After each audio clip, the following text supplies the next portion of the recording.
Y segundo, sobre todo, gracias a ustedes por estar aquí, porque yo sé que con todo el tema del consejo técnico escolar y demás, pues siempre es un poco más complicado darse un tiempo para este espacio. Y decía yo a Daniel, en realidad, a mí me encantaría poder estar por todo el país trabajando y acompañándolos, pero pues sí es un poco complejo, y más ahora en el momento en el que estamos transitando por varios procesos. Y pues aprovecho, digamos, los momentos en los que puedo salir porque tengo una indicación por parte de nuestra secretaria, los funcionarios de la secretaría, pues de asistir a los consejos técnicos escolares, ¿no? Para nosotros es muy importante mirar de primera mano qué está pasando, ¿no? Más allá de lo que se pueda decir fuera de eso, ¿no? Y más allá como de hacer un diálogo de sordos o de autocomplacencia, ¿no? O sea, en realidad es sí reconocer todavía varias cosas. Y entonces en ese sentido, y desde ese lugar, y por eso les traigo un poco esta reflexión, que es una de las cosas que hemos ubicado, que todavía está costando trabajo en términos del tránsito, digamos, hacia la construcción del programa analítico y sobre todo hacia la noción de lo que está planteando la nueva escuela mexicana, y que tiene que ver con la noción de la integración curricular y el trabajo por proyectos. Y esto es importante porque todavía notamos que hay varias confusiones, ¿no? O sea, si bien se ha avanzado y si bien las y los docentes cada vez van teniendo mucho más claridad, no solo de los conceptos, sino de lo que implica, todavía hay como ciertas confusiones con qué está haciendo la integración curricular, hasta dónde abarca la integración curricular, un poco ahora sí, qué hago con los ejes articulados, cómo los articulo, y sobre todo también con relación al proyecto. Hay mucha confusión a veces entre proyecto y producto, ¿no? La noción de producto que viene más de la teoría de las competencias, que tenía que ver más como con esta idea de justo, ¿no? De justo como generar mano de obra barata, entonces en el desarrollo, por eso de aprendizajes clave y de habilidades concretas o competencias para insertarse en la vida laboral. Entonces, bajo esa lógica, la idea del proyecto se confundió con el producto, ¿no? Porque la finalidad era pues, construir productos que al final pues, se vuelvan mercancías o permitan utilizar los procesos de producción, y no la idea del proyecto como una metodología que va de la mano en términos de la construcción de un pensamiento científico crítico, de una metodología que permite transitar o avanzar y que sobre todo pone sobre la mesa un elemento importantísimo, que es una pregunta que con eso quisiera yo iniciar, y quisiera pedirles que ustedes la reflexionaran un segundo, bueno, más de uno obviamente, y que pudiéramos compartir al menos 3 o 4 opiniones con relación a esta pregunta. Y la pregunta, les voy a pedir que pongan mucha atención, por favor, a la pregunta, tal cual la formulo. La pregunta en realidad es muy simple y quiero que la piensen en términos individuales, por favor, no en términos institucionales, ¿se me explicó? Es decir, no como yo la figura que debo de, ¿no? O sea, no pensemos en el deber ser la única, ni tampoco como la explicación de lo que dice el plano, lo que dice la autoridad, ¿no? Sino en términos muy personales. Yo les quisiera preguntar, ¿para qué se vincularon con el sistema educativo nacional? Fíjense, yo no estoy preguntando por qué. La pregunta no es por qué. La pregunta es, ¿ustedes para qué decidieron vincularse con el sistema educativo nacional? Piénsenlo un momento.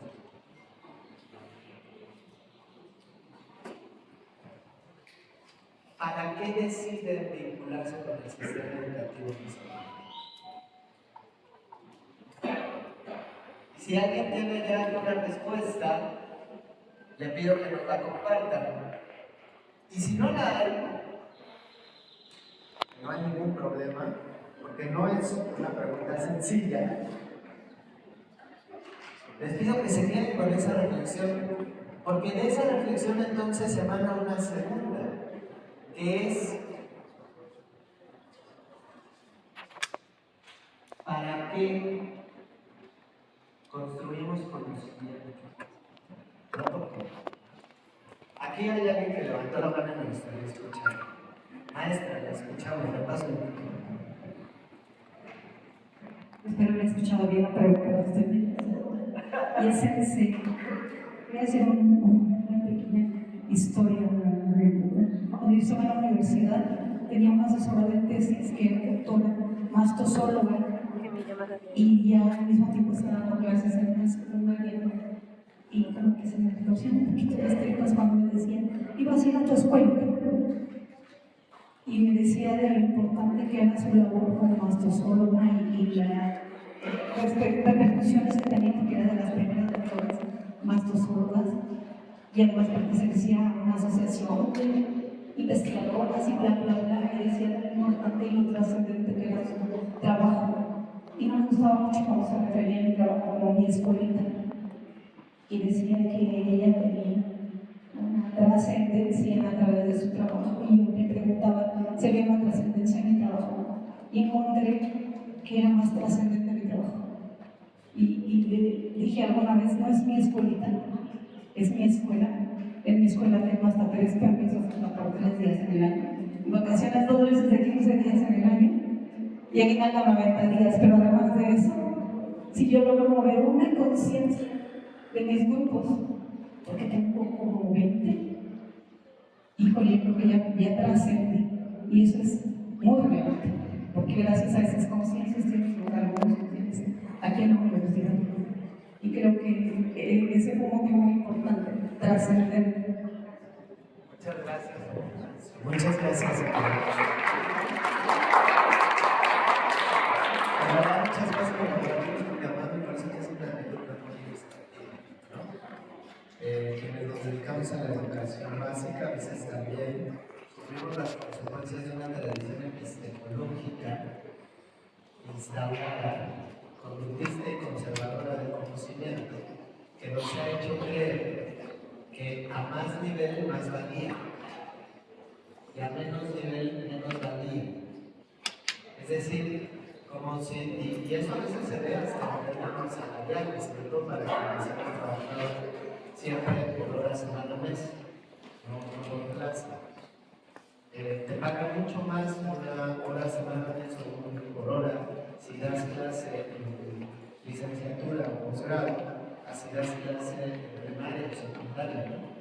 Cuando quién sabe si necesitas tener los mismos conocimientos y habilidades para partir de un desayuno. Y yo diría que no estar tan fácil. Pero eso es consecuencia de una tradición epistemológica. ¿Y por qué lo digo? Porque si pensamos, y voy a la segunda pregunta, si pensamos en el conocimiento y la construcción del conocimiento, única y exclusivamente como un elemento cuya finalidad es la memorización de conceptos o categorías para insertarlos en la vida laboral.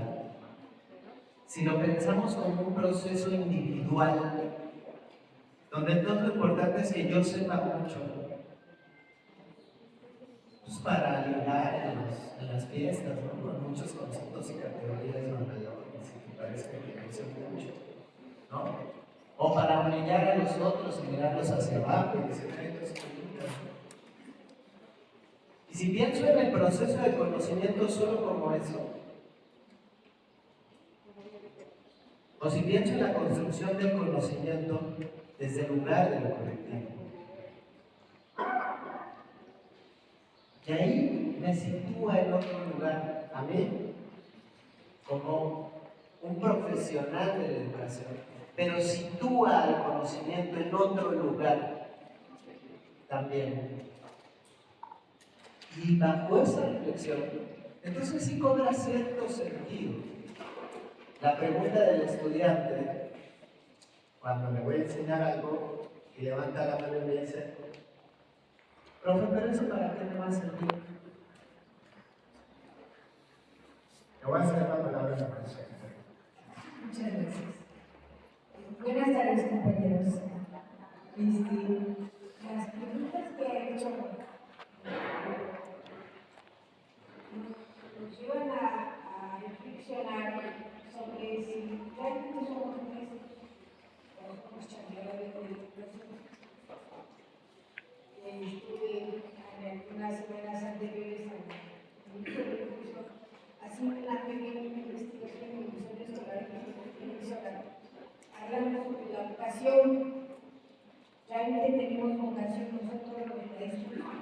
para trabajar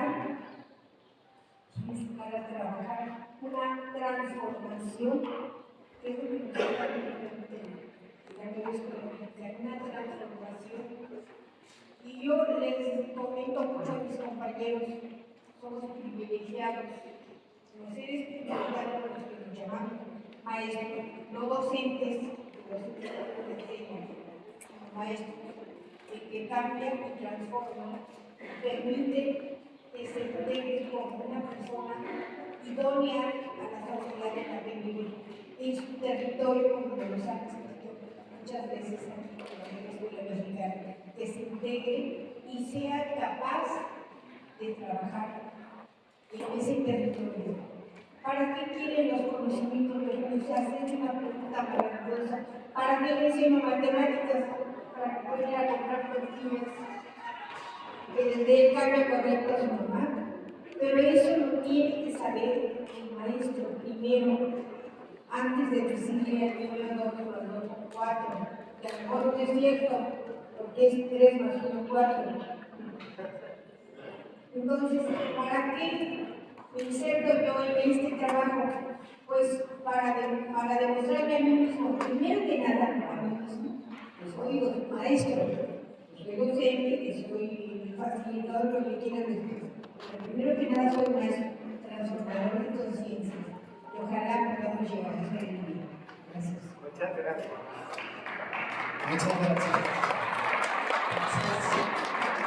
¿Qué quisiste iniciar así? Hay otra palabra y le voy a dar la palabra al maestro y continuamos. Buenas tardes.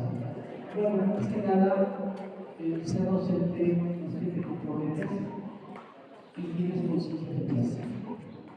Si no tienes conciencia de clase, pues no soportas un niño que tiene orígenes, un niño de la familia, un niño que no tiene el sentido que tú deseas poner para tratar en lo posible con algunas observaciones que puedan hacer que cambien una actitud, o sea, una realización. Entonces, hay un malentendido de la educación, como una educación. Yo relativo que un maestro musical era muy básico, porque no se va que nosotros en educación básica ganamos más que un sistema universitario. Porque he trabajado en la universidad por los años 20 años, algo de necesario saber. Entonces, si al niño con tus actividades, tus propuestas, no lo conduces, pues te quedas en el discurso.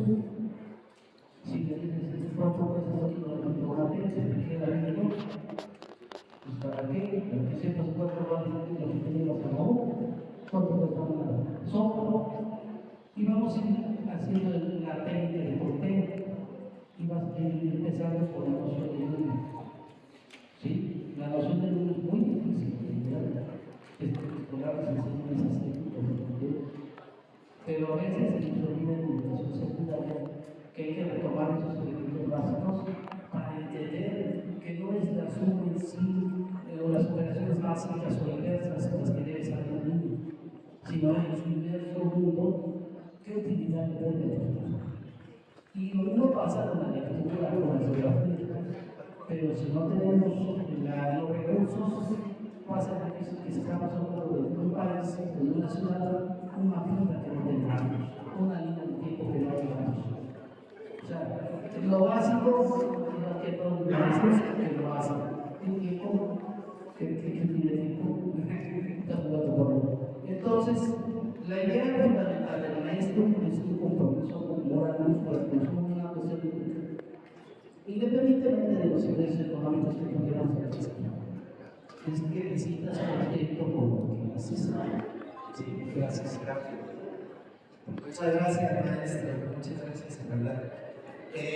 Fíjense, salieron aquí 3 o 4 elementos importantes para qué nos involucramos, pero también para qué construimos conocimiento, ¿no? Y tiene que ver con con sentido de bien y también con lo que hablamos. Es decir, hay un proceso de revalorización. No podemos olvidar que nosotros y nosotras somos también seres humanos sujetos a contextos y que también digamos, la perspectiva que tengamos de nosotros y nosotros mismos, el cuidado que tengamos también de nosotras y nosotros mismos, la compasión que también tenemos de nosotros y nosotros mismos, es una manera también de enseñarle a las y a los otros que tengan también ese propio respeto así.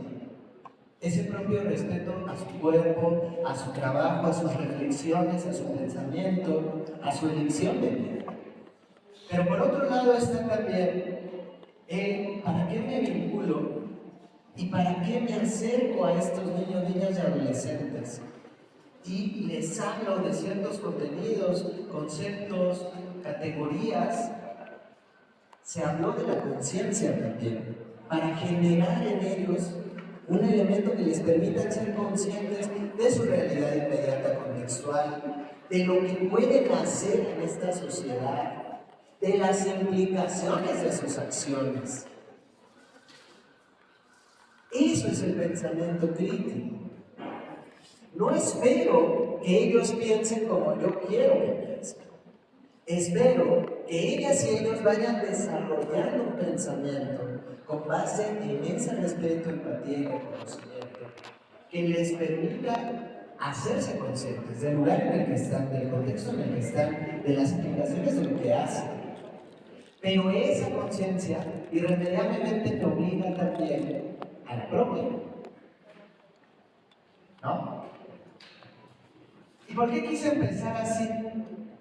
Porque la categoría de integración curricular tiene una implicación profunda que es muy importante que reconozcamos la trascendencia para no confundir la idea de integración curricular con la idea de entrecruce de contenidos.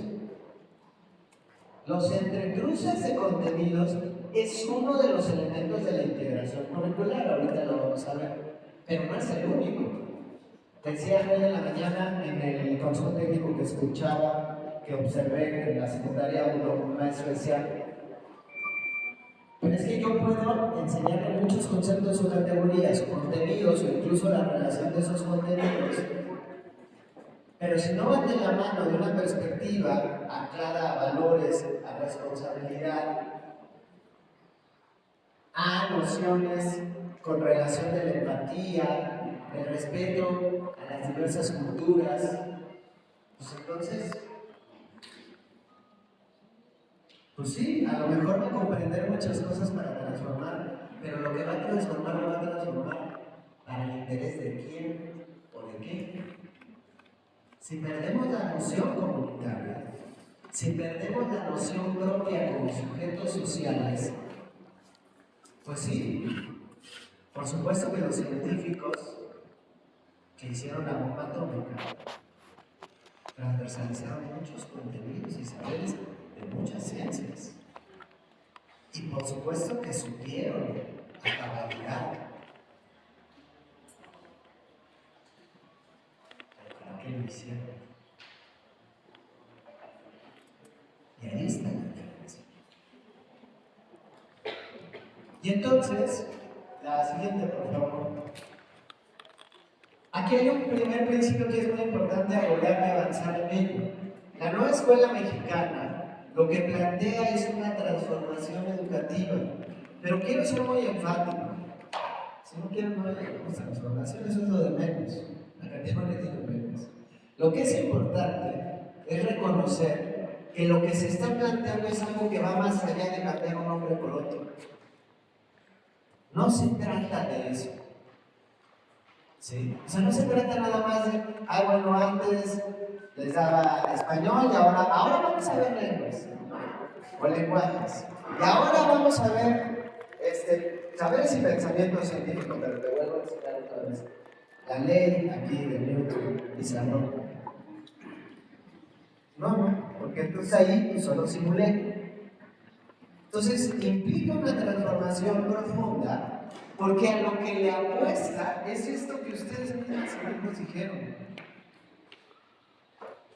Esta pregunta inicial de ¿para qué me involucro con el sistema educativo nacional? Y por eso, si bien se le llama Nueva Escuela Mexicana para distinguirla de la corriente originaria de la Escuela Mexicana de los años revolucionarios, En realidad, lo que tenemos conscientes de nueva no es que sea así como la revelación que el mundo esperaba. O sea, son muchos de los elementos que muchos de ustedes llevan mucho tiempo haciendo. Que muchas y muchos de los docentes también llevan mucho tiempo haciendo. Pero que muchas veces o lo han hecho a escondidas de la autoridad o pese a la autoridad. Pues sí, quienes hemos dado clase lo sabemos, ¿no? Sacamos, ¿no?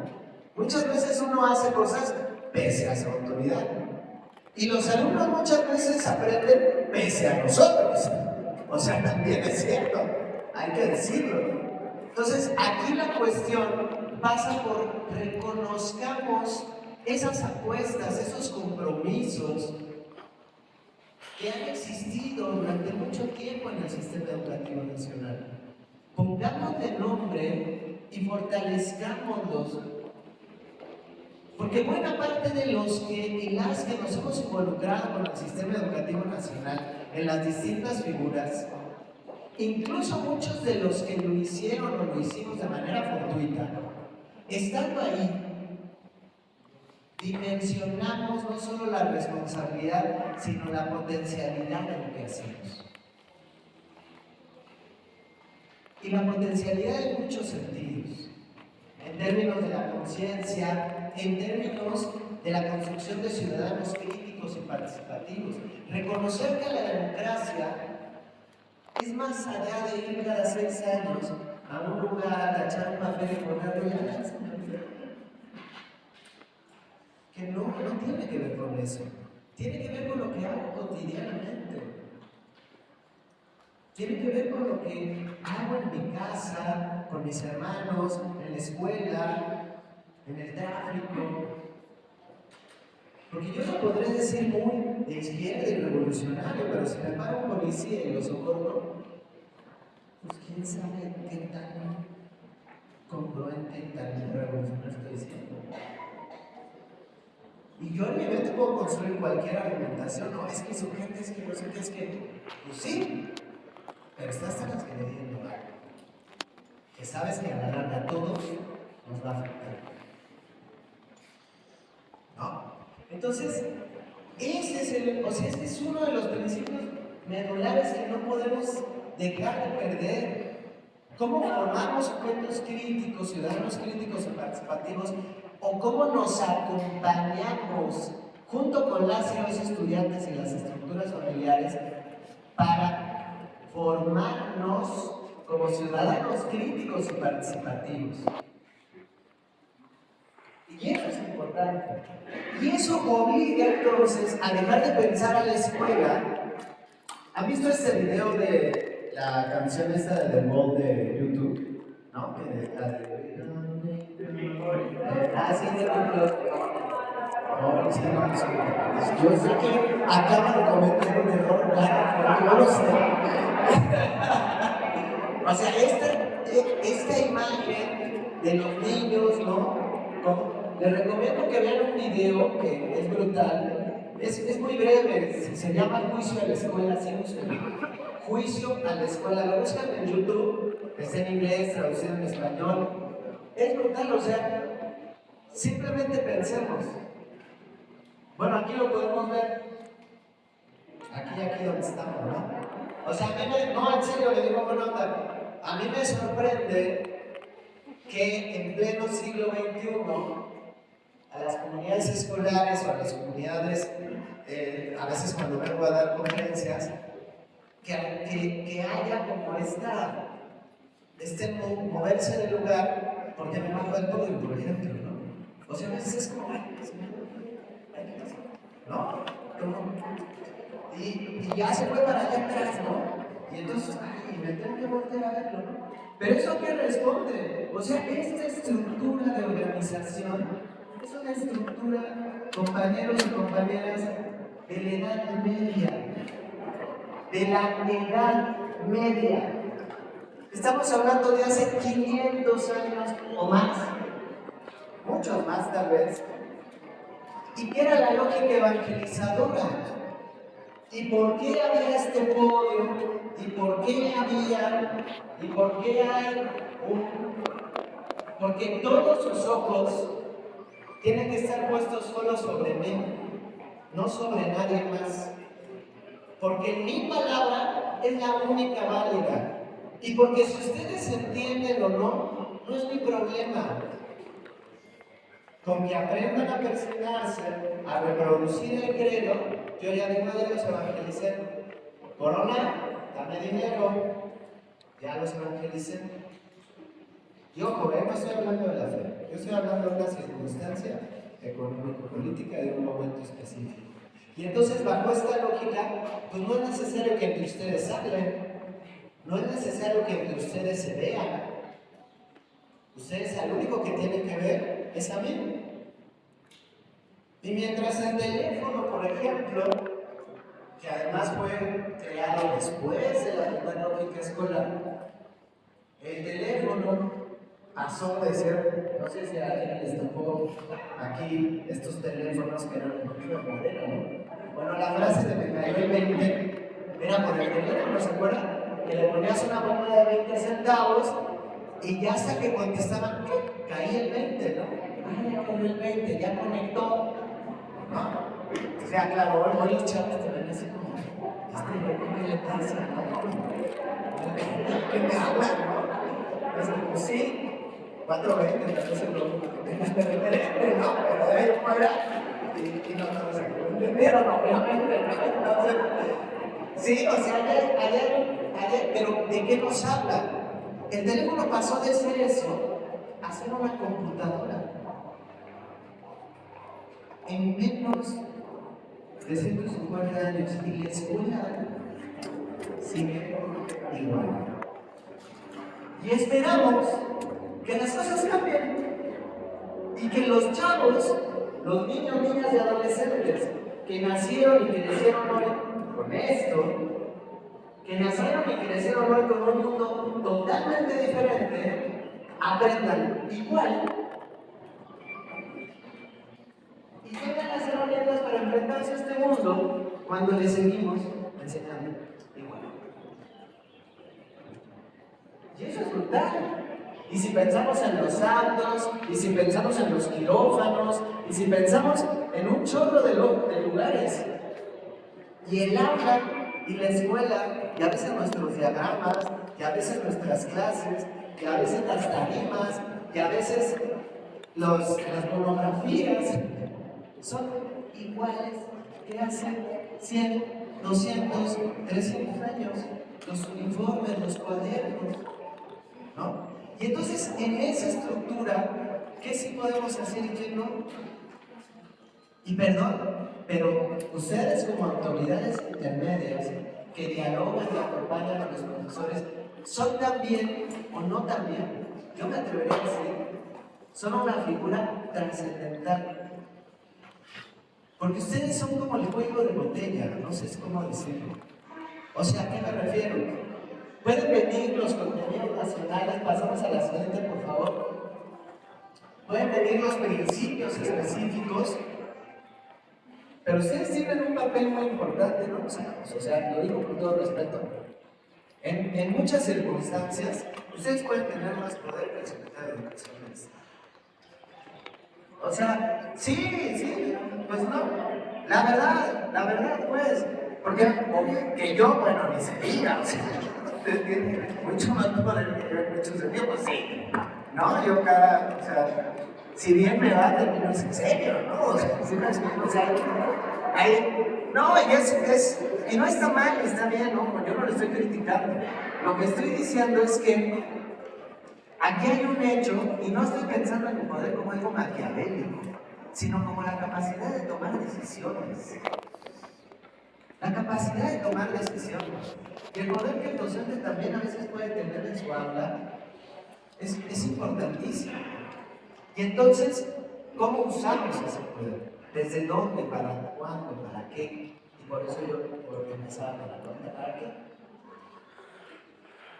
Y si pensamos, por ejemplo, en estos principios, que son maravillosos, el fomento a la identidad con México, la responsabilidad ciudadana, la honestidad, la participación en la transformación de la sociedad, el respeto a la dignidad humana, la promoción de la interculturalidad, la promoción de la cultura de la paz, el respeto por la naturaleza y el cuidado del medio ambiente. Esos son los principios de la escuela mexicana.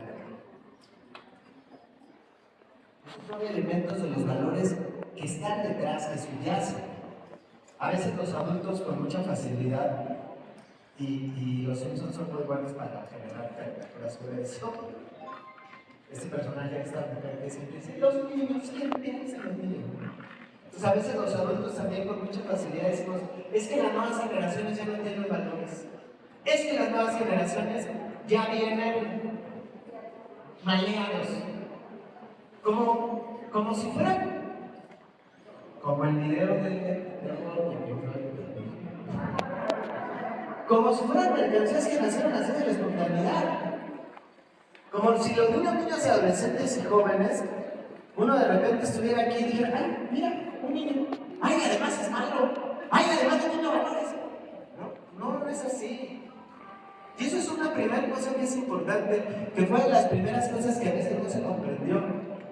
Cuando en la flor, que ahorita vamos a llegar a eso, se veía la comunidad alrededor del niño. Ay, que si ahora los maestros tienen que encierrar, no es ahora hablan y, a ver, vengan los papás, los campesinos, los sacerdotes, les vamos a dar clases. No, es reconocer que esos niños y adolescentes no son productos de la espontaneidad, son consecuencia de espacios de socialización, de comunidades, y que una de esas comunidades es la escuela, en la que nosotras y nosotros también participamos, y en la que nuestro ejemplo, nuestra actitud también significa. Entonces, esa pérdida de valores pues no es así como que pasó porque, pues quién sabe cómo pasó.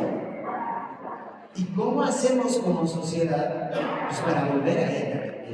Entonces, siguiente por favor, ya no veo más lo que aquí hay 4 elementos importantes de la propuesta curricular. 1. La comunidad como el núcleo integrador de los procesos de enseñanza-aprendizaje. 2. El derecho humano a la educación. 3. La autonomía profesional del magisterio. 4. La integración curricular. Y aquí quiero precisar. 1. La comunidad como núcleo integrador de los procesos de enseñanza-aprendizaje. Parte de, muy simple, reconocer las niñas, niños y adolescentes vienen de contextos comunitarios, llegan a la escuela, es también otro contexto comunitario, pero al salir de la escuela, regresan a esos contextos. Y esos saberes, reflexiones, aprendizajes, los ponen sobre la mesa y que nosotros hemos dado clase, lo sabemos. Alguna vez me tocó que estaba trabajando ya hace años en una secundaria con procesos de relación. Veíamos en ese transistor y veíamos el tema de la relación histórica de las culturas originarias con la naturaleza. Eso es la relación que nosotros tenemos como sociedad occidental consumista con la naturaleza. Y entonces surgieron varios proyectos, uno de ellos tenía que ver con el uso del microondas en esa época con el celular, era el microondas así. Y lo que implicaba en términos de la relación con la naturaleza y la manera de relacionarnos también. Entonces, pues lo primero era aprender a separar la basura, el reciclaje, qué hacemos con la ropa, la importancia de resarcirlo o no. Entonces una mamá llegó así, no, es que, maestro, y yo, ¿qué pasó? Pues es que desde que ustedes empezaron a ver ese tema, ahora mi hijo ya me obliga a tener 3 botes de basura. Y yo, no, ok, compañero. No, pues es que ahora las separamos. Y ya los sábados, pues ya está su papá se notó porque en vez de ponerse a ver el fútbol ahora, pues tiene que acompañar al niño para llevar el plástico a que lo recicle, ¿no? Y yo dice, no, pues qué bueno. ¿Y qué plática con su papá de camino? No, pues bueno, eso sí, no tengo una escuela, ¿verdad? Entonces, lo que uno hace, por supuesto que ellos se lo llevan, impactan. El derecho humano a la educación, esto es importante, el derecho humano a la educación va más allá de garantizar que haya lugares para que niños se sienten escuchados. Implica también que esas niñas, niños y adolescentes se sepan partícipes del proceso de enseñanza-aprendizaje, se sepan partícipes de la construcción de la historia de este país, se sepan capaces de poder construir conocimiento. Pero si ese niño, niña y adolescente que viene de una comunidad afromexicana o de un pueblo originario, cuando abre sus libros de texto Todos los personajes son blancos, son adultos. Todos los héroes de la historia son blancos, aunque en la realidad no sea así. Todos los saberes son los occidentales, todos los teóricos son los europeos, todos.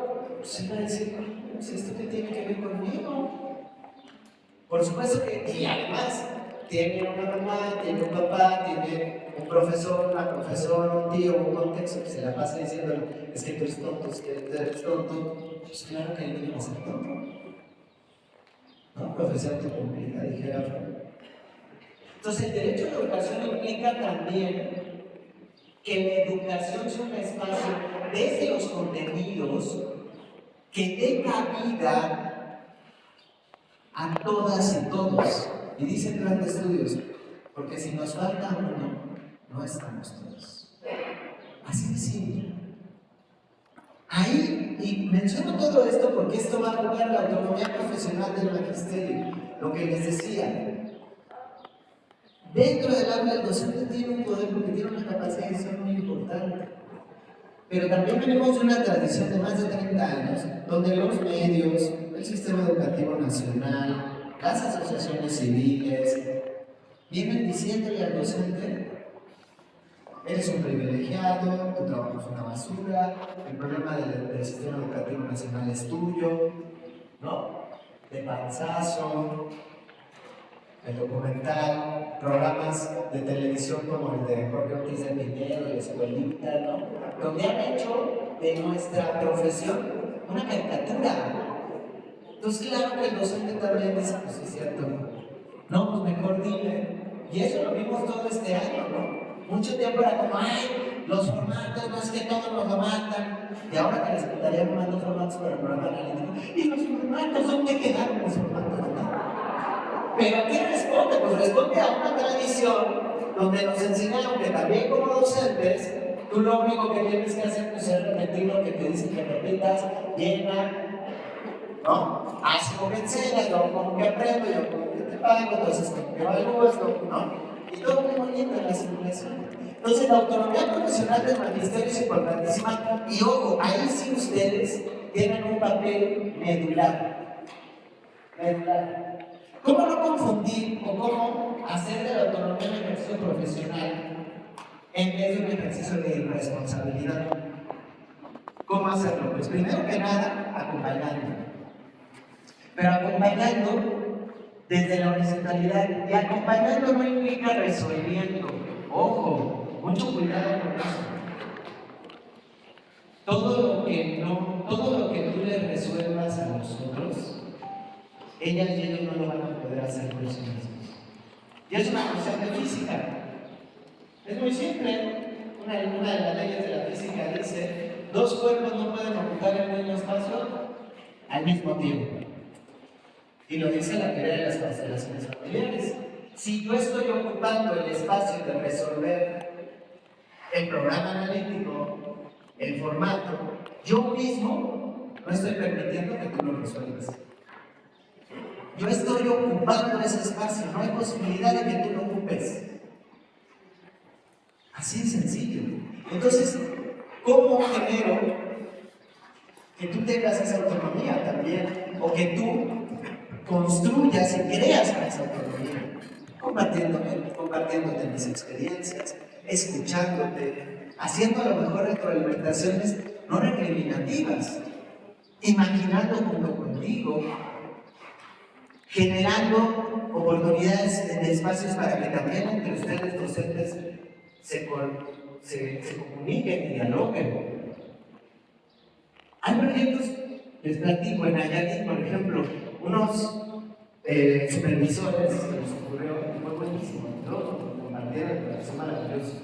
Entonces un grupo de supervisores se organizaron de todo un sector y decidieron que iban a hacer lo que ellos llamaron como expediciones. Después nosotros dijimos, ¿no parece considerarse? O sea, la sistematización, lo sistematizamos y ahí lo tenemos, que quieras se los compartimos. Es una metodología bien interesante. Y entonces ello surgió porque justo los profesores estaban con esa preocupación de: es que lo estoy haciendo bien, es que necesito que vengan y me digan si lo estoy haciendo bien, ¿no? Y entonces dijeron, a ver, ¿cómo hacemos para que entre ellos se retroalimenten? Y entonces tuvieron un acuerdo, los supervisores de una zona escolar, pidieron a la autorización, en la autorización lo pidieron, se sentaron como él. Y platicaron primero con los profesores, le hicieron una convocatoria para pedirles que ellos participaran presentando los proyectos que habían hecho a su escuela. Y entonces primero presentaron los proyectos los niños, acompañados a los docentes en su propia escuela. Y la escuela decidía cuál proyecto les parecía que era más significativo, no el mejor, porque no es la lógica de alguien, el mejor y el peor no, sino cuál proyecto tenía más elementos y podía ser más representativo para compartir. Y entonces ese proyecto se llevaban a esos niños con esos profesores a otra escuela para que lo compartieran y para escuchar a los niños y a los profesores de la otra escuela y dialogar. Y mientras los niños presentaban ese proyecto, los profesores se reunían también en un aula para discutir, oye, ¿cómo lo hiciste? ¿Cómo lo resolvieron? ¿Qué fue? Y después juntos se iban a otra escuela. Y entonces iban haciendo como expediciones. Es increíble. Después nos pasaron los videos y está fascinado. Y eso es el acompañamiento para la autonomía también del docente. Y por último, la integración curricular. Siguiente, por favor, que es a la que llevamos. Bueno, siguiente. ¿Qué es la integración curricular? Ojo, esto es importante. ¿Qué es lo que yo les decía? La integración curricular es más allá de, a ver, este contenido, sí, eso es un paso importante, nadie dice que no. Pero no puedo hacer esta relación sin perder de vista nunca el perfil de egreso, sin perder de vista la fase en la que esté el niño, la niña y adolescente, y sin perder de vista la posibilidad de los entes articuladores para aterrizar los elementos concretos. ¿Sí? Entonces, la integración curricular implica que todos los elementos de esta estructura curricular, ¿cómo los voy integrando? Y hasta aquí es como, no mames, está tan difícil, como parece tan fácil, ¿no? Pero en realidad es mucho más fácil de lo que parece. ¿Por qué? Voy a ponerles un ejemplo muy simple.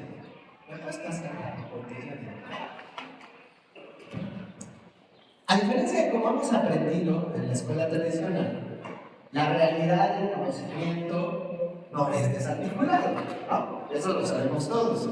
O sea, es decir, yo no agarro.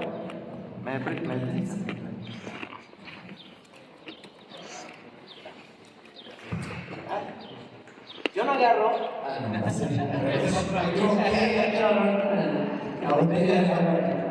Yo no agarro y digo, voy a tomar mi granito de vida saludable. Ahora voy a tomar mi traguito de procesos bioquímicos en el organismo. Ahora voy a tomar mi traguito de huella ecológica. Yo tomo agua y ya. Y en mi organismo, y por mi historia, y por mi contexto, juegan distintas cosas. Porque por supuesto que no es lo mismo la huella ecológica. Si yo consumo agua en botellas de medio litro, así yo tengo fila. Y por supuesto que no es lo mismo si yo vivo aquí o soy un niño en casa, donde se está intentando perpetrar un genocidio a la mirada de todos. Y no es lo mismo si yo tomo agua y hago ejercicio. Y no es lo mismo si esa agua viene simple o con pimienta. Por favor, dice. Y no es lo mismo si tomo agua con este clima. ¿Sí me explico? Entonces, ¿qué es lo que sucede? Es la realidad concreta el mejor detonante para la integración. Porque además no es lo mismo que yo esté tomando agua aquí en una conferencia, siendo el director general de formación continua, en el contexto en el que me encuentro, ¿no? A que yo fuera una mujer de un pueblo originario que para tomar esa agua tiene que caminar 2 horas para llegar al pozo. Porque la que va es ella. Porque a lo mejor el marido está bien. O ya vivió y ni siquiera está en la comunidad. ¿Sí? ¿Se dan cuenta de lo que acabo de hacer? Hablé de contexto, hablé de ejes articuladores, hablé de campos formativos y contenidos de campos formativos, a partir de un ejemplo tan simple como tomar agua. Y de la equidad de género también. Ahora déjenme agarrar la tapa porque no me gusta el y por ahí. ¿Sí? Ahí, por ahí va. Ahora, este es un ejemplo pues, sencillito, ¿no? ¿Cómo transitamos hacia ese lugar? Siguiente, por favor. Tenemos que entender entonces que la integración curricular lo que implica es, ¿sí? Partamos del perfil de egresos, es decir, esta pregunta ¿para qué? ¿Para qué estamos enseñándoles a los niños, niñas y adolescentes? ¿Hacia dónde queremos que lleguen? No perdamos nunca eso de vista. Y entonces, los ejes articuladores son elementos que nos van a ayudar a transitar hacia ese lugar. Y entonces, los campos formativos es una manera de acercarse a los contenidos que ya en sí mismo es integral. Por ejemplo, ética, naturaleza y sociedades, desde el nombre. Por eso les decía, va más allá de un cambio de nombres. ¿Qué implica el que estén juntos?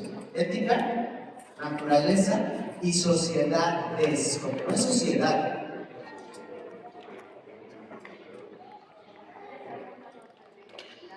Habla de la formación de un ser humano, habla del contexto de las distintas maneras en las que en las sociedades nos podemos o no relacionar con la naturaleza, si nos relacionamos o no de manera ética con la naturaleza y entre nosotros socialmente, porque no es lo mismo, y ahí es donde cobra relevancia, en verdad, la manera como históricamente los pueblos originarios o ciertos pueblos originarios se han educado, reproducido, aprendido y consolidado a relacionarse con la naturaleza es totalmente distinta a cómo nos relacionamos con la naturaleza en una sociedad occidental consumista.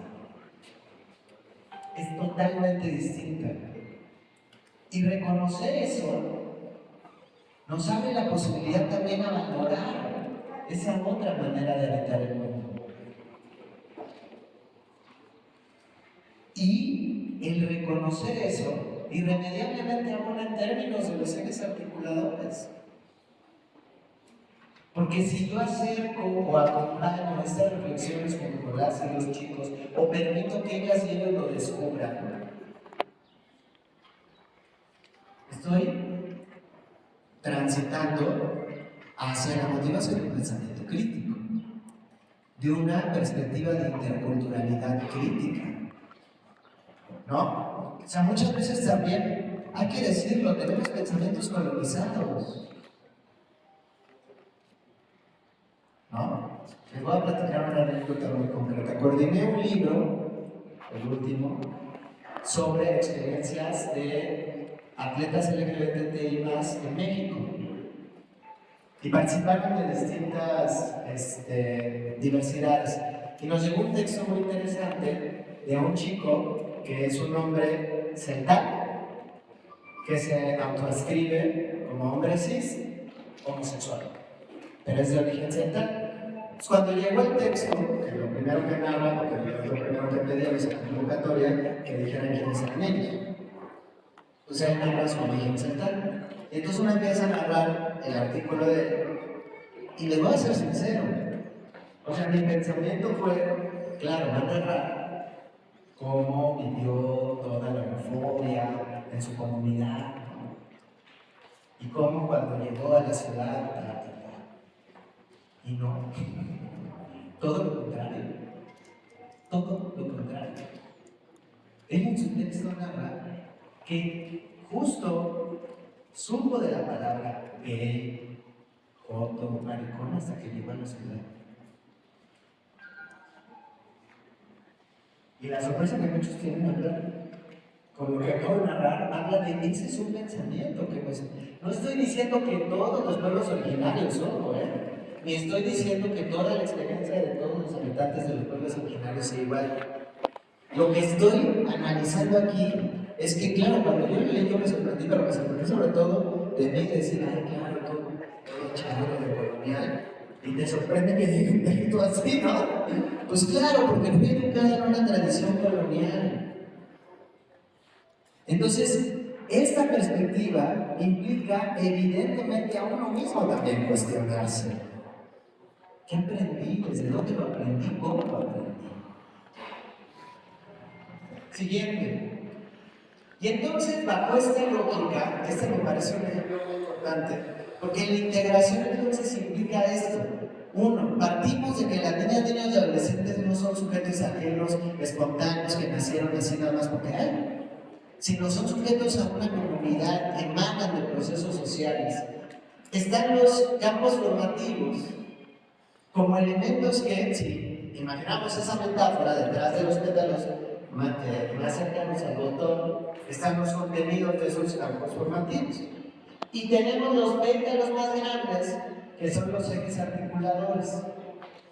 Que los ejes articuladores coadyuvan o acompañan para que esos contenidos se aterricen en términos de elementos de la realidad concreta. Pero ojo, también algunos de los ejes articuladores pueden en sí mismos ser contenidos, o pueden en sí mismos abonar o estar directamente relacionados con los contenidos. Vida saludable es el mejor ejemplo, igualdad de género es otro, ¿no? Siguiente. Y entonces, venimos por todo este tránsito. Tenemos los programas sintéticos, que esto es importante tenerlo claro. Los elementos que contienen e integran los programas sintéticos están encaminados a un objeto de conocimiento. Esto es muy importante. O sea, los contenidos que están en los programas sintéticos están encaminados hacia transitar a la comprensión de un objeto de conocimiento. Eso nadie está diciendo que no. Y tienen que ver con conocimientos o saberes necesarios para generar lo que sería un piso parejo, ¿no? Pero al mismo tiempo, no deja de ser un programa dialógico, donde la idea de síntesis, por eso programa sintético, se concibe como un elemento que reordena y ordena. O sea, es decir, el programa sintético no es algo acabado. El programa sintético es un conjunto de contenidos y se le llama sintético no porque sea lo mínimo, sino porque es la síntesis en términos dialécticos, como el proceso de la tesis, antítesis y síntesis. La síntesis como el proceso que emana de la reflexión de algo que concebiste como verdad, el cuestionamiento de esa verdad, para llegar a un nuevo conocimiento o planteamiento. De ahí proviene la idea de sintético, no de mínimo. ¿Sí me explico? Eso es importante. Así es, no de reducir, sino de cómo es un contenido que me permite ir y venir. Y por eso se contextualiza. Porque ese ir y venir, mientras más relación tenga con mi realidad inmediata, más sentido me cobra. ¿Sí me explico? Entonces, obviamente pues despliega elementos que los elementos de organizan cómo se enseñan y aprenden estos conocimientos, pero no son prescriptivos en la medida en la que la contextualización va a ser un elemento importante. Siguiente, por favor. Y de ahí vamos al programa analítico, y esto es importante entender, por eso no hay un formato enviado, porque el programa analítico es una estrategia. Esto es importante mirarlo. Es una estrategia para contextualizar, adecuar, que las y los docentes como colectivo realizan a partir de los programas sintéticos. O sea, no es un formato. Puede haber hay un documento que emana de eso, sí. Pero ese documento, si se piensa como un formato, el problema es que volvemos a caer en el mismo lugar de pues llénalo. Hay un formato, pues llénalo. Y se rompe la idea de lo que es el programa analítico. El programa analítico es una estrategia para que colegiadamente las y los docentes contextualicen estos contenidos. Incluyan contenidos que crean que son pertinentes y que no están abordados ahí. Imaginen cómo esos contenidos se pueden aterrizar, den bosquejos de cómo se pueden evaluar. No cómo se tienen que, no sé si me explico. Allá hay una diferencia. Y entonces, bajo esta lógica, hay un trabajo colectivo donde se analizan estos programas sintéticos, las características, aprendizajes, y una cosa que a veces se nos está olvidando: intereses de las niñas, niños y adolescentes. Eso no lo podemos perder de vista. ¿Cómo puedo avanzar a la construcción de un sujeto crítico y un ciudadano participativo si en un elemento tan simple como mi proceso de enseñanza-aprendizaje no me toman en cuenta? Eso no quiere decir que ahora es, a ver, ¿tú qué quieres aprender? No, o sea, nadie está diciendo eso. Nadie está diciendo, ¿no quieres cursar el campo? Pues no te preocupes, no, pues claro que hay que, pero ¿cómo a partir de tus intereses, tu contexto, yo articulo los contenidos, elijo una metodología que me permita hacer esa regulación entre lo que para ti es importante, significativo, te preocupa, lo que podemos o lo que es importante que aterricemos y la manera como lo vamos a aterrizar. Y tiene que ver como con el ejemplo que yo les decía, del tomar agua. O sea, de ese nivel, el detonante es, ¿cuál es el interés? Ok, analicémoslo y llamémoslo. Para eso vamos a necesitar contenidos de este campo. Ahí es donde entonces el conocimiento cobra relevancia. Y eso es parte de la integración. Siguiente, por favor. Pues tenemos a los ejes articuladores que ya conocemos, que nos dan la posibilidad de hacer estos elementos o que nos ayudan para ciertas actividades que concretizan. Siguiente. Tenemos nuestros campos formativos en los que subyacen los contenidos y cómo podemos ir contextualizando esos contenidos. Siguiente. Y es bien importante reconocer también la fase. Y esto no es una cosa, ¿no? Quienes dan clases en primaria lo tienen un poco más claro, ¿no? Porque incluso luego en las primarias el maestro o maestra que les daba clases en primero les da también en segundo. O luego el que les daba en tercero les da también en cuarto. Y cuando sabes que eso va a pasar, incluso algunos procesos de desarrollo de aprendizaje puedes decir, bueno, este chico, estas cosas todavía no le han quedado tan claras, pero seguro al siguiente año lo va a ir clarificando y yo puedo ir modulando, escuchando, ¿no? Bueno, el mejor ejemplo es la lectoescritura, el proceso de literacidad. Tú puedes tener chicos que pasan todo el primer año y no pareciera que no aprenden a leer, pareciera. Y de repente se van de vacaciones, regresan y el niño ya está leyendo. Y luego llega el papá, oye, es que usted no le enseñó nada, yo le tengo que enseñar nada. ¿No? Pasa. Pues no, hay un proceso ahí neurogenético, hay un proceso de desarrollo que llega un momento en el que detona y ya. Lo mismo pasa con el pensamiento. Es más, lo mismo nos pasa a nosotros. Es más, lo mismo nos ha pasado con este nuevo plan de estudios. Que luego después de, ya entendí. Ya me cayó el 20. Pues sí, porque no es un proceso que pasa de un día para otro. Y por eso la importancia de las bases. ¿Bien? Y entonces tenemos los programas sintéticos y vamos a ir a aterrizar un ejemplo muy concreto ya de la integración. ¿5? ¿10? Háganlo. En el programa vamos a encontrar las tonalidades del campo, las especificidades del campo para la fase, los contenidos y procesos de desarrollo, pero también vamos a encontrar posibilidades de integración de contenidos entre sí y eso nos da la posibilidad de iniciar los procesos de codiseño. Siguiente, por favor. Y entonces vamos aquí a un ejemplo muy concreto. Ese es un primer nivel de la integración. Yo tengo, por ejemplo, en el caso del panorama de la fase 6, que es secundaria, español, matemáticas, geografía y tecnología como disciplinas que pertenecen a un campo formativo.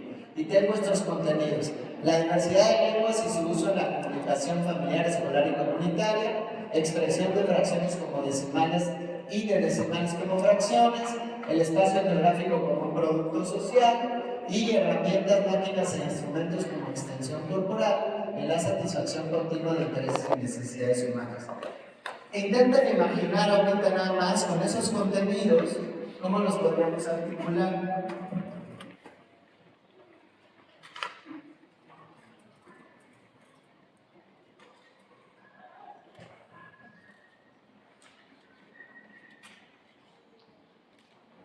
Lo podemos articular a partir de un problema. Imaginemos una comunidad agrícola, ¿no?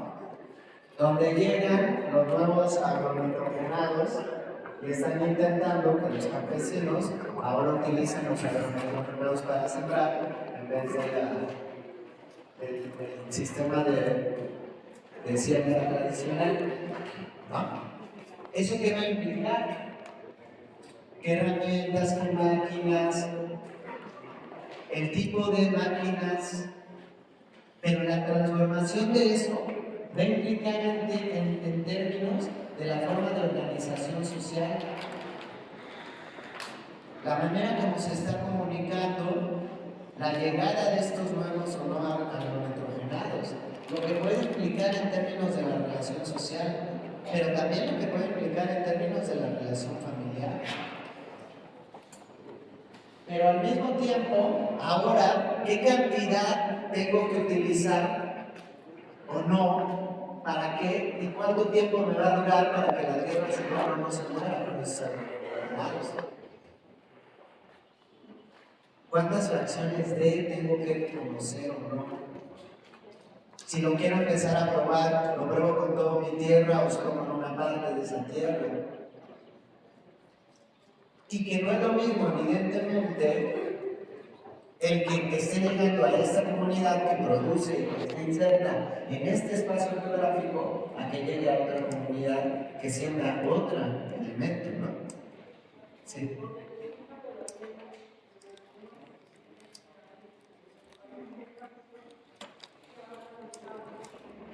Por ejemplo,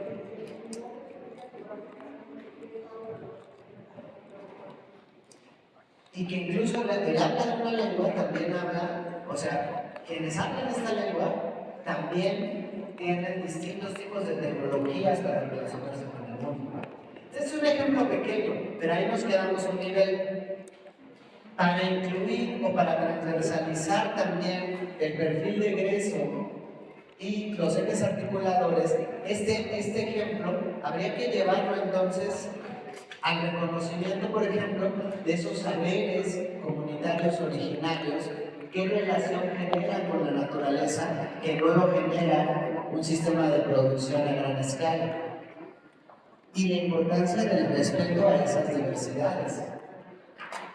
Pero al mismo tiempo, críticamente, ¿qué puedo analizar de lo que se propone o qué puede haber detrás de la intención de que lleguen esos agronitrogenados? ¿Qué interés político o económico hay detrás de ahí desarrollo del pensamiento crítico? Pero lo puedo llevar a la reflexión sobre quién participa de la siembra y quién participa de la hechura de la comida y por qué es así. Es real que tiene que ver con una cuestión física, porque además si ya llegan los tractores, nada más no voy a quitarles la palanca, ya no necesito que la fuerza que... ¿no? Entonces, si me explico, ahí ya voy transversalizando varios elementos. Siguiente nada más, vámonos a la última. Entonces, en este camino, que es el camino que les acabo de explicar y compartir, tenemos los programas sintéticos, el proceso de apropiación y articulación, la contextualización, llegamos al programa analítico, la lectura de la realidad. Para poder hacer esto, Yo tengo que leer quiénes son mis estudiantes, cuál es su contexto. Y al final llegamos al plano didáctico, donde tiene que ver con las actividades y las metodologías que voy a elegir. Y entonces, siguiente, sí, ya sé que no tenemos, pero necesito que aquí, no, estas últimas tres, la anterior. Esto es muy importante. ¿Cómo lo aterrizamos ya en el trabajo por proyectos? Y es importante que reconozcamos. El trabajo por proyectos parte de la lectura de la realidad para reconocer los fenómenos y problemáticas. Eso es lo que hace que le cobre sentido. ¿Cuál es el problema real contextual? Reconoce los saberes, conocimientos e intereses de las y los estudiantes y sus comunidades para el proceso de diseño del proyecto. O sea, sí es importante que el colectivo docente dialogue sobre la propuesta del proyecto que va a elegir, pero es también igualmente importante que se dialogue con los niños y adolescentes y las comunidades familiares. Tienen diversas dimensiones y alcances. Podemos tener en un primer momento proyectos de aula, pero tenemos también proyectos de escuela y tenemos también proyectos comunitarios. Siguiente. Y entonces, en ese sentido, vamos a encontrar que en casi todos los procesos metodológicos propuestos hay como estos pasos. Una lectura de la realidad, un problema, un fenómeno contextual, real. Y perdón, con todo respeto, pero por ejemplo, me pasó en una secundaria, en una primaria, estaban eligiendo y que los profesores dijeron, ya tenemos el problema sobre el cual va a ser nuestro proyecto. Ok, ¿cuál es el problema? El problema es que los chicos no ponen atención a clase. Y yo, ok. ¿Y ese es un problema del profesor o es un problema de investigación? ¿Sí me explico? O sea, ¿dónde está el contexto real? Análisis y reconocimiento de la metodología que voy a utilizar. Ya que reconozco cuál es el problema o el fenómeno que voy a analizar y el objetivo es abonar el para qué otra vez.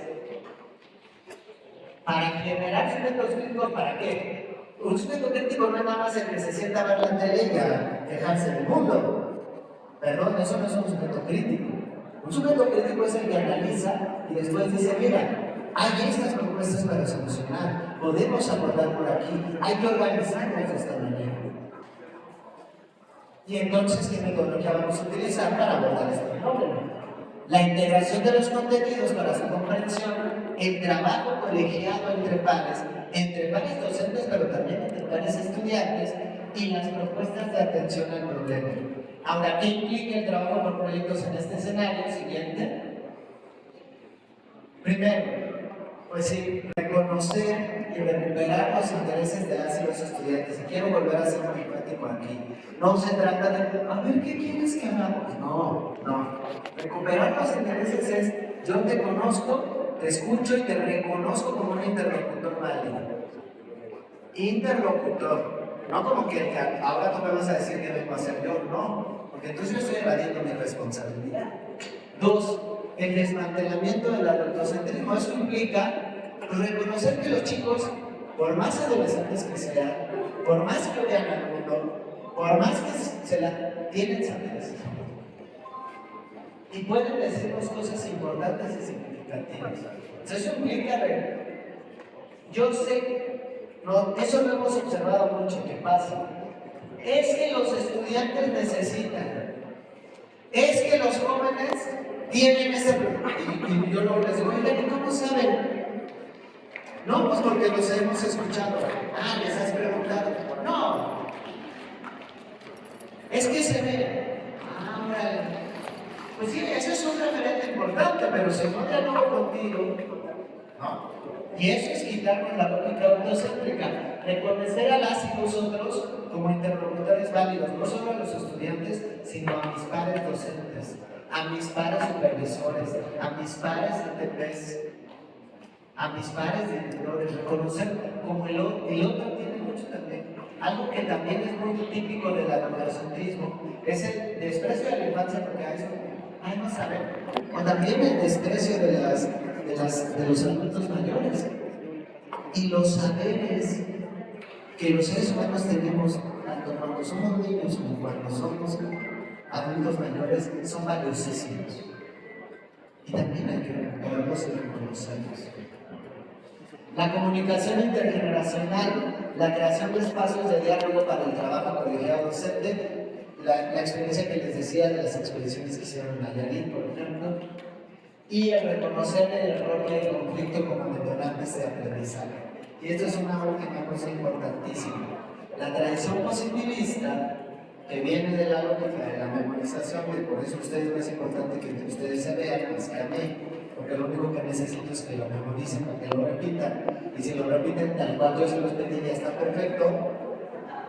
Entonces ahí lo que busco es que no cometan errores. Y ustedes lo que no buscan es no cometer errores, para que yo no me enoje.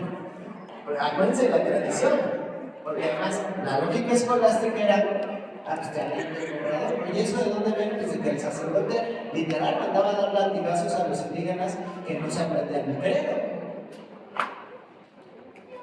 Ahora no mandamos a dar latigazos porque es que los derechos humanos, pero seguimos bajo la misma lógica, esperando que lo reproduzcas.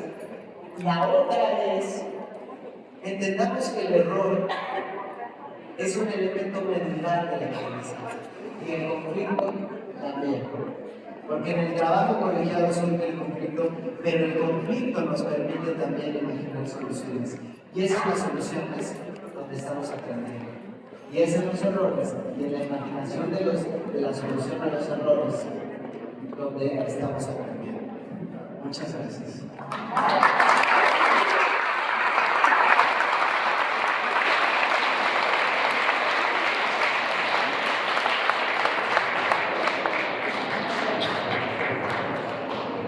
Gracias al doctor Rodrigo, seguramente propició una reflexión en todos y cada uno de nosotros.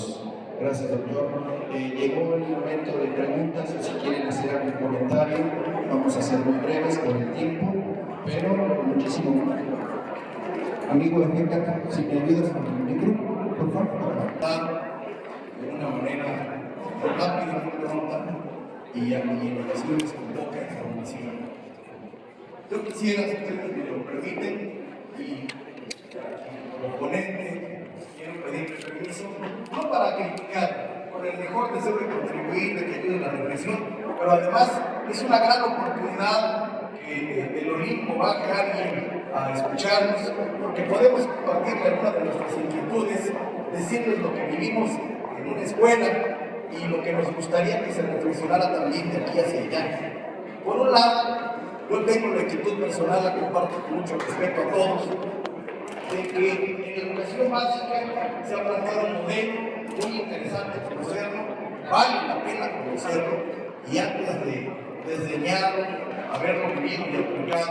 Sin embargo, tengo la inquietud personal de cómo lo ven allá arriba, el tema de que en educación media y superior no hay reforma, de manera que todo lo que están invitándonos u ordenando, como educativa hacer en educación básica, en media superior y superior, se convierte en que ellos siguen trabajando con modelo por competencias, en el mejor de los casos, si no es que modelo tradicional.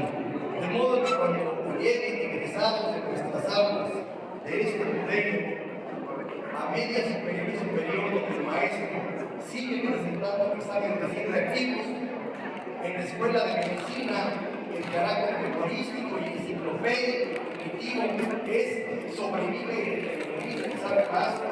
En la facultad de Derecho de Costumbres de los días, puede encontrarme que el maestro sigue azotando la puerta detrás de él. Y yo veía afuera de su salón con 15 jóvenes ayer por la tarde, estuve en la facultad de Derecho de Guaén, donde las reglas siguen siendo las mismas de toda la vida, y solamente me comento y me comparto, solo hay un sistema de educación media superior, de educación tecnológica, que ya tiene una convocatoria y invitó a empezar a construir lo que será la armonización con este modelo. Todos los demás siguen trabajando y no hay señales de que vayan a modificarse. La segunda inquietud que tengo, no sé cuál será la pregunta, es el tema de este modelo implementado en el que los maestros en las escuelas percibimos que un exceso de tolerancia y un exceso de todo lo que acabamos de escuchar, y de reflexión y de sentido crítico, también puede empezar a propiciar, como ya lo estoy viviendo, yo lo he visto en la escuela, pues que el alumno no solamente tiene curiosidad pues por probar la homosexualidad, porque hay tanta difusión que me dice una alumna, maestro, ¿me será malo si yo quiero probar ser bisexual? Francamente no encontré una buena respuesta.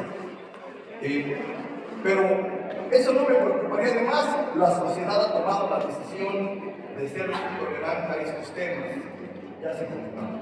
Me preocupa que este alumno hace demasiada reflexión, pues ya está tomando la decisión de no levantarse temprano para no ir a la escuela porque hay mucha tolerancia, de no estudiar porque la tolerancia te da la oportunidad para decirle papá, no quiero ir a la escuela, hoy no, y excesiva tolerancia que la sociedad esté impulsando, creo, como maestro, que podría estarnos llevando al otro extremo. Y la tres, que me parece que debo hacer este planteamiento. Los maestros creemos y estamos muy convencidos de que los libros no pasarán de moda, de que el texto impreso aún no puede ser sustituido por la literatura digital. Le informo que llegamos a los consejos técnicos, muchos de nosotros, y nos encontramos que al decir a los compañeros, leyeron la lectura recomendada, la respuesta, creo que en la mayoría de los casos es no leemos, no leíamos cuando eran impresos y estamos leyendo menos ahora que son digitales. Yo quiero que vayan a leer de manera respetuosa, que se lleve esta reflexión de la necesidad de que los docentes tengan materiales impresos para consejos técnicos, programas, toda la información que pueda llegar a ellos, porque no está teniendo éxito. La lectura digital, leer letras de 3 milímetros no nos está funcionando. Y bueno, la última reflexión que quisiera compartirles también de manera muy humilde y respetuosa, porque lo escuché al inicio hablar de esta formación que en el pasado servía para formar mano de obra barata. Yo quiero recordar que sí funciona muy bien si nos remitimos a los estados del norte del país, donde las maquiladoras de ropa siguen teniendo esta política de estilo asiático, de pagar una serie, de contar al trabajador por 6 horas. Pero lo que ha ocurrido en los últimos años, si visitamos Querétaro, es que Bombardier, Autolib, Mitsubishi, Intel, empresas líderes del mundo, que en Querétaro pagan por hora con salarios equiparables a los que se pagan en Estados Unidos y que están contratando egresados de nuestras universidades públicas, ingenieros en Querétaro. Hay una demanda impresionante hay vacantes de trabajo de egresados de nuestras escuelas. Yo soy un egresado de la escuela pública y por eso a mí no me gusta que me digan que formamos a los maestros mano de obra barata o que somos la mano de obra barata. Me parece que lo he hecho por muchos años en la educación pública. Yo no puedo aceptar que hoy se va a hacer diferente porque antes estaba mal. Es muy importante que el discurso empiece por reconocer, en educación al menos, todo lo bueno que los maestros en la educación pública hemos aportado en la historia. Y bueno, si hay un giro de timón, me parece que vale la pena analizarlo, entrarlo, conocerlo, pero solo visitar Querétaro para ver que nuestros egresados de la escuela pública están siendo contratados, y es cierto, algunos de ellos pierden la competencia de conocimientos contra egresados de instituciones privadas, pero hay una enorme oportunidad de crecimiento que los maestros de escuela pública le dimos a esos muchachos. Me parece que el discurso debe ir acompañado de reconocimiento siempre de lo ya hecho en la educación pública. Los que estamos aquí somos de educación pública y estamos obligados moralmente a defender nuestro trabajo, lo que hemos realizado en las aulas. Agradezco mucho la discusión escuchada.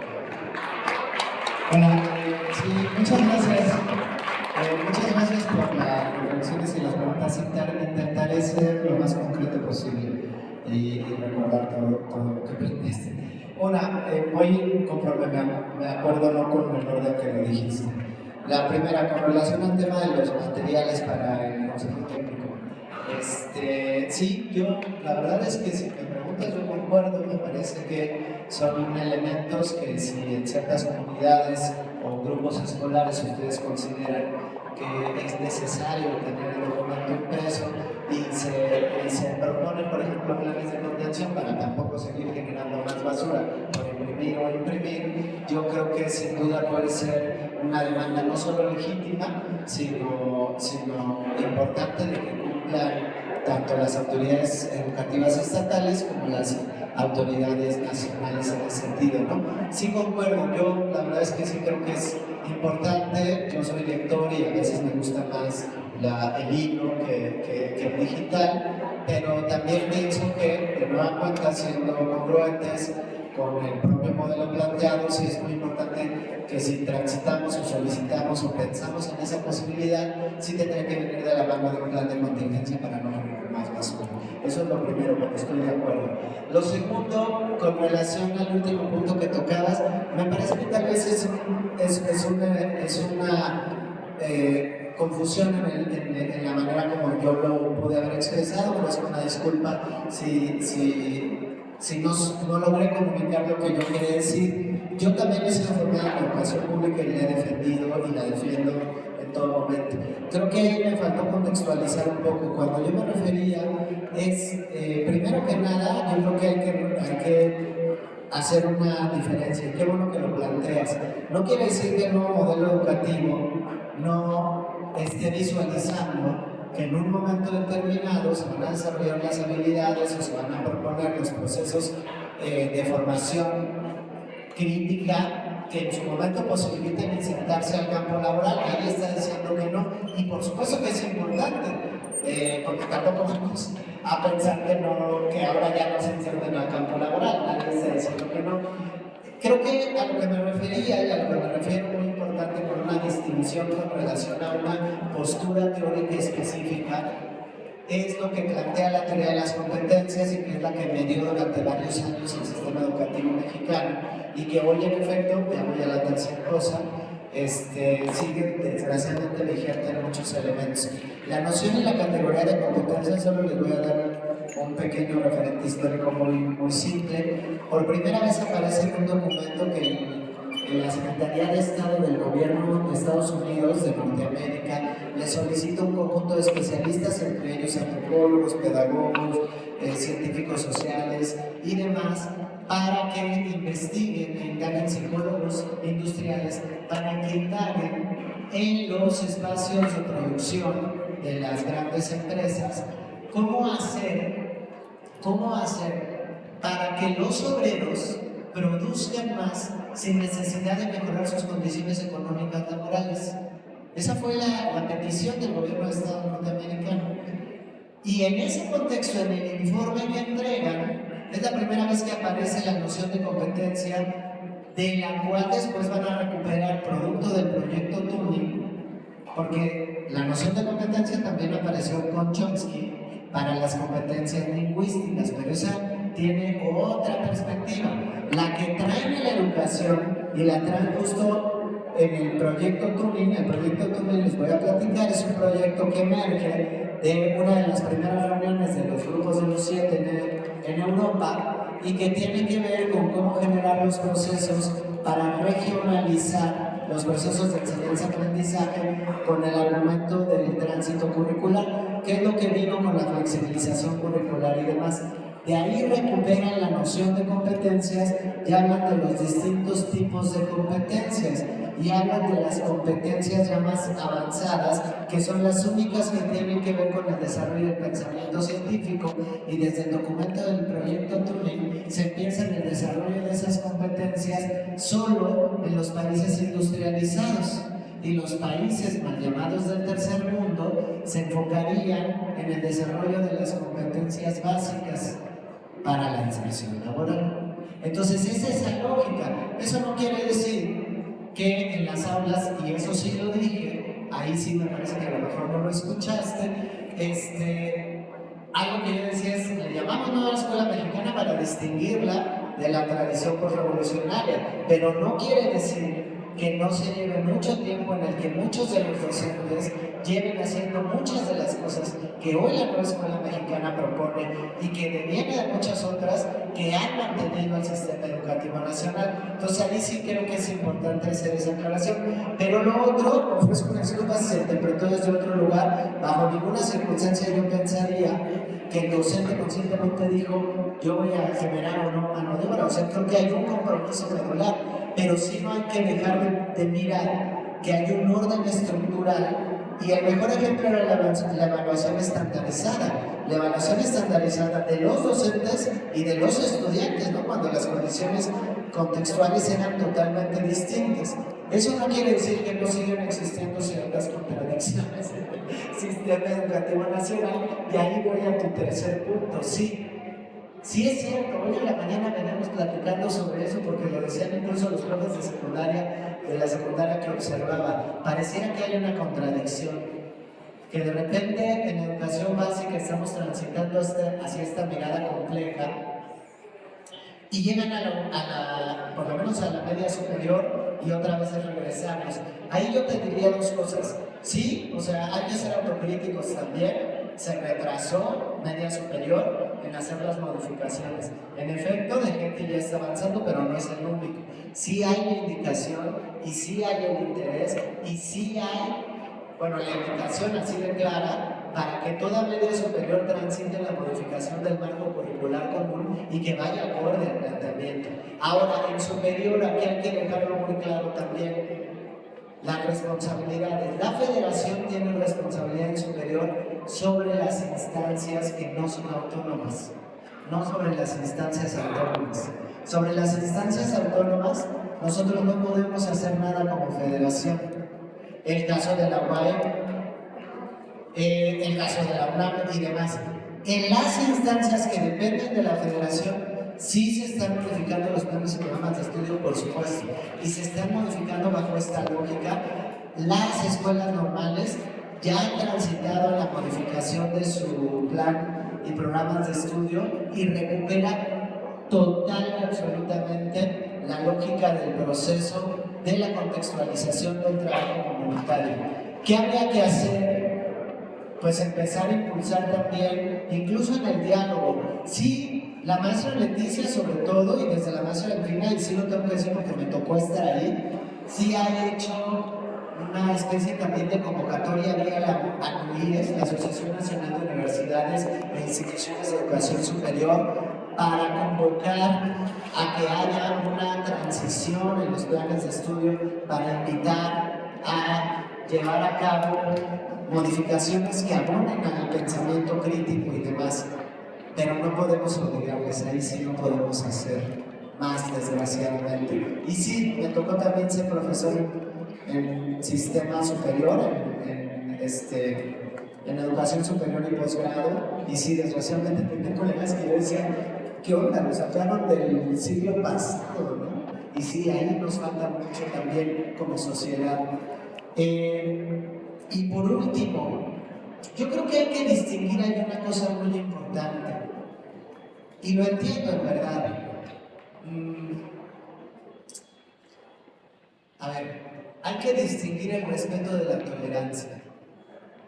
La tolerancia, la palabra tolerancia proviene de tolerare, de latín, y proviene de una metáfora de este personaje del Atlas, bueno, el anterior, porque el Atlas es posterior, que carga y tolera la carga de la existencia de los otros, pero no la respeta. Y yo creo que aquí hay una diferencia importantísima. No se trata a avanzar en términos de la cultura de la paz, el respeto irrestricto a los derechos humanos y los derechos que los niños, niñas y adolescentes tienen, porque algo, perdón, no lo podemos olvidar, hay leyes nacionales e internacionales que hablan de los derechos de las niñas, niños y adolescentes y que son progresivos. Pero el reconocimiento y respeto a los derechos de las niñas, niños y adolescentes y lo dice la propia nueva escuela mexicana, yo lo decía dentro de los valores, implican el reconocimiento del otro como sujeto interlocutor válido, pero no el deslinde de la responsabilidad que nosotras y nosotros tenemos. El tema del género no me gustaría meterme ahí porque es una discusión que podría volverse infinita. Yo le contestaría a esa niña o niño, con base incluso en las discusiones teóricas de la propia de los propios científicos que abonan en pro del derecho de las comunidades LGBT, que la orientación sexual no es algo que se elige. Eso es importante. Es lo único que yo le daría información. Si viene y me dice, oiga, y si pruebo, una cosa son tus prácticas sexuales y otra cosa es tu orientación sexual. Yo solo te digo que tu orientación sexual no se elige, no es algo que tú elijas. Tú no eliges ser heterosexual, tú no eliges ser homosexual, tú no eliges ser bisexual. Pero eso no quiere decir que no podamos respetar y aprender a respetar. Porque si nos movemos de ese lugar, entonces también nos movemos de la idea de que pueda o no ser una moda. Yo creo que eso es importante. Y creo que el pensamiento científico y crítico a lo que iría es, en vez justo de darle una respuesta al niño, a la niña o al adolescente, darle los elementos para que tenga las distintas posturas que le permitan conocer sobre eso. Pienso yo. Y pienso que el riesgo no está en que transitemos una cultura del respeto o una cultura de la progresión de los derechos humanos. El riesgo está que creamos que respetar el derecho del otro va en detrimento del mío. ¿No? Creo que eso es lo que estaría detrás. Yo como docente, pues tengo todo el derecho a tener una postura en torno al tema de la diversidad sexual, al tema de la diversidad religiosa. El problema es cuando creo que permitir que el otro tenga también o respete su diversidad lingüístico-religiosa atenta contra mí. No atenta contra mí. Porque el que el otro tenga su religión, tenga su lengua, viva su orientación sexual, no tiene nada que ver conmigo. El problema es cuando yo espero que todo el mundo sea como yo. ¿No? Yo creo que por ahí va un poco. Y lo que creo que sí es muy importante es la responsabilidad, que es uno de los valores. Si tú tomas una decisión, pues hazte responsable de la decisión que tomaste. Algo que también a veces pasa con los profesores, les decía hoy en la mañana, tenemos mucho, por ejemplo, esta idea de control, no control de grupo. Entonces yo les decía hoy en la mañana y se reían. Queremos tener control de grupo y no tenemos ni siquiera control de nuestra vida, compañera. Y no lo digo en mala onda. O sea, no tenemos control de nuestra vida porque por más que planeemos, siempre va a haber cosas que salen de nuestras manos. ¿No? Entonces, yo creo que lo mismo pasa por ahí. Te agradezco mucho, en verdad, las preguntas. En verdad. Creo que aquí había una maestra, pero ya se fue. Bueno, primeramente, yo mi formación es arquitecta, yo soy arquitecta de profesión. Eso me conflictúa mucho, o me conflictúa, porque sí existe esta noción de que, y si eres arquitecta, ¿qué haces aquí? Lo primero. Entonces, o tú no sabes, o tú qué vas a saber, ¿no? Bueno. Pero gracias a Dios ya aprendí en la práctica, pues ya tengo 20 años de servicio, pues yo creo que algo ya se me quedó. Y precisamente esta formación que tengo me hace ver el conflicto tan grave que hay ahora con la nueva escuela mexicana y en dos áreas.